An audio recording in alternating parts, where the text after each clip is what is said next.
ನಮಸ್ತೆ ಸ್ನೇಹಿತರೆ, ಇವತ್ತು ನಾವು ಗಾದೆಗಳನ್ನು ನೋಡ್ಕೊಳ್ಳೋಣ. ಗಾದೆಗಳು ಕನ್ನಡ ಪರೀಕ್ಷೆಗಳೆಲ್ಲ ಬರುವಂಥದ್ದು. ಗಾಧ ಎಂಬ ಪದದ ಅಪಭ್ರಂಶ ರೂಪವೇ ಗಾದೆ.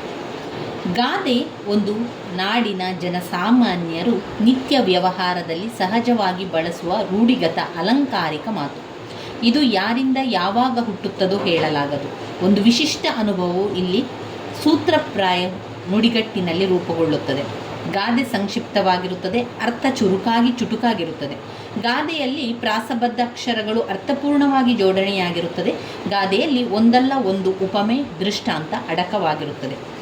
ಉದಾಹರಣೆಗೆ, ಸಂತೆ ಹೊತ್ತಿಗೆ 3 ಮೊಳ ನೇಯ್ದರು, ಅಂಗೈ ಹುಣ್ಣಿಗೆ ಕನ್ನಡಿ ಏಕೆ, ಅಂತೂ ಇಂತೂ ಕುಮತಿ ಮಕ್ಕಳಿಗೆ ರಾಜ್ಯ ಇಲ್ಲ, ಅಕ್ಕಿ ಮೇಲಾಸೆ ನೆಂಟರ ಮೇಲೆ ಪ್ರೀತಿ,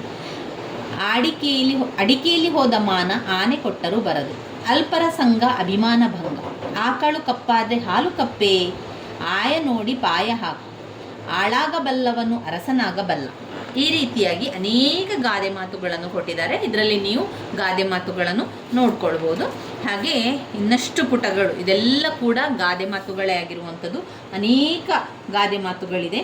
ದೇಶ ಸುತ್ತಿ ನೋಡು, ಕೋಶ ಓದಿ ನೋಡು, ಹಿರಿಯಕ್ಕನ ಚಾಳಿ ಮನೆ ಮಂದಿಗೆಲ್ಲ, ರಾವಣನ ಹೊಟ್ಟೆಗೆ ಅರೆಕಾಸಿನ ಮಜ್ಜಿಗೆ, ದೂರದ ಬೆಟ್ಟ ನುಣ್ಣಗೆ. ನೋಡಿ, ಅನೇಕ ಅಂದರೆ ಸಾಧಾರಣ 230 ಗಾದೆಗಳನ್ನು ಕೊಟ್ಟಿದ್ದಾರೆ ಅವರು. ನಿಮಗೆ ಯಾವ ಗಾದೆಯನ್ನು ಬೇಕಾದರೂ ಕೂಡ ಆಯ್ಕೆ ಮಾಡಿಕೊಳ್ಳಿ. ಗಾದೆಗಳು ಬರಿಬೇಕು ಅಂತ ಕೊಟ್ಟಾಗ ಇದರಿಂದ ನೀವು ನೋಡಿಕೊಂಡು ಗಾದೆಗಳನ್ನು ಬರಿತಾ ಹೋಗ್ಬೋದು. ಆತುರಗಾರನಿಗೆ ಬುದ್ಧಿಮಟ್ಟ, ಆನೆ ಇದ್ದರೂ ಸಾವಿರ ಸತ್ತರೂ ಸಾವಿರ, ಆನೆ ಇದ್ದರೂ ಸಾವಿರ ಸತ್ತರೂ ಸಾವಿರ, ಆನೆ ತರುವುದಕ್ಕೆ ಮುನ್ನ ಗಂಟೆ ಸದ್ದು,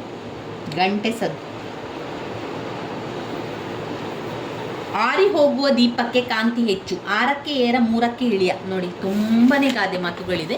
ನೀವು ಬೇಕಾದರೆ ಇದನ್ನೆಲ್ಲ ಕೂಡ ಬರ್ಕೊಳ್ಬೋದು. ನಿಮಗೆ ಗಾದೆ ಮಾತುಗಳು ಬರಿಬೇಕು ಅಂತ ಹೇಳಿದಾಗ ಇದರಲ್ಲಿ ಸಾಕಷ್ಟು ಗಾದೆ ಮಾತುಗಳಿದೆ. ಸಾಧಾರಣವಾಗಿ 230 ಗಾದೆ ಮಾತುಗಳನ್ನು ಅವರು ಕೊಟ್ಟಿದ್ದಾರೆ. ಗಾದೆ ಮಾತುಗಳನ್ನೆಲ್ಲ ಬರ್ಕೊಳ್ಳಿ. ಅಥವಾ ನೀವು ಒಂದು ಇದರ ಫೋಟೋ ಕೂಡ ತೆಗೆದು ಇಟ್ಕೊಳ್ಬೋದು. ಸ್ಕ್ರೀನ್ಶಾಟ್ ಕೂಡ ತೆಗೆದಿಟ್ಕೊಳ್ಬೇಕು. ಇಲ್ಲಿ ವೃತ್ತಿ ಆಧಾರಿತ ನಾಮಗಳಿದೆ. ಅಂದರೆ ಬಟ್ಟೆ ಒಗೆಯೋನಿಗೆ ಏನಂತ ಹೇಳ್ತಾರೆ, ಅಗಸ. ಬಳೆ ಮಾರುವವನಿಗೆ ಏನು ಹೇಳುವಂಥದ್ದು, ಬಳೆಗಾರ. ಈ ರೀತಿಯಾಗಿ ಹೆಸರುಗಳು ಬರುವಂಥದ್ದು ವೃತ್ತಿಧಾರರ ನಾಮಗಳು. ಇಲ್ಲೆಲ್ಲ ಕಠಿಣ ಪದಗಳ ಅರ್ಥಗಳನ್ನು ಕೊಟ್ಟಿದ್ದಾರೆ. ಕಠಿಣ ಪದಗಳ ಅರ್ಥಗಳು ಯಾವುದು? ಅರ್ಥಗಳು ತುಂಬಾ ಪುಟಗಳಷ್ಟು ಕಠಿಣ ಪದಗಳ ಅರ್ಥ ಇದೆ. ನಮಗೆ ಇನ್ನು ಬೇಕಾಗಿರುವಂತಹ ಮುಖ್ಯವಾದ ವಿಚಾರಗಳನ್ನು ನೋಡ್ಕೊಳ್ಳ. ಇಲ್ಲಿ ಪತ್ರ ಲೇಖನ ಯಾವ ರೀತಿ ಬರೆಯುವಂಥದ್ದು, ಖಾಸಗಿ ಪತ್ರ ಯಾವ ರೀತಿ ಬರೆಯುವಂಥದ್ದು, ವ್ಯಾವಹಾರಿಕ ಪತ್ರವನ್ನು ಯಾವ ರೀತಿ ಬರೆಯುವಂಥದ್ದು ಎನ್ನುವ ಮಾದರಿಯನ್ನು ಕೊಟ್ಟಿದ್ದಾರೆ ಸ್ನೇಹಿತರೆ. ಇಲ್ಲೆಲ್ಲ ಪ್ರಶ್ನೆಯ ಮಾದರಿ ಇದೆ. ನಾವು TET ಪರೀಕ್ಷೆಯ ಸನ್ಸ್ಟಾರಲ್ಲಿ ಕೊಟ್ಟಿರುವಂತಹ ಪತ್ರಿಕೆಯನ್ನು ನೋಡುವ. ಇದು 2013 ಒಂದು ಪತ್ರಿಕೆ, ಕನ್ನಡ ಪತ್ರಿಕೆ ಆಗಿರುವಂಥದ್ದು. ನಾವು ಅದನ್ನು ಮುಂದಿನ ವಿಡಿಯೋದಲ್ಲಿ ಸಂಪೂರ್ಣವಾಗಿ ಎಲ್ಲ ಪರೀಕ್ಷೆಯ ಪೇಪರ್ಗಳನ್ನು ನೋಡ್ತಾ ಹೋಗುವ. ಈ ರೀತಿಯಾಗಿ ಪರೀಕ್ಷೆಗಳ ಪೇಪರ್ಗಳನ್ನು, ಹಳೆಯ ಪ್ರಶ್ನೆ ಪತ್ರಿಕೆಗಳನ್ನು ನೋಡುವುದರಿಂದ ನಮಗೆ ತುಂಬಾ ಅನುಕೂಲ ಆಗ್ತದೆ. ಹೆಚ್ಚು ಅದನ್ನು ತಿಳ್ಕೊಳ್ಳಿಕ್ಕೂ ಕೂಡ ಅನುಕೂಲ ಆಗ್ತದೆ. ಮುಂದಿನ ವಿಡಿಯೋದಲ್ಲಿ ಇದನ್ನು ತಿಳ್ಕೊಳ್ತಾ ಹೋಗುವ ಸ್ನೇಹಿತರೆ. ಧನ್ಯವಾದಗಳು.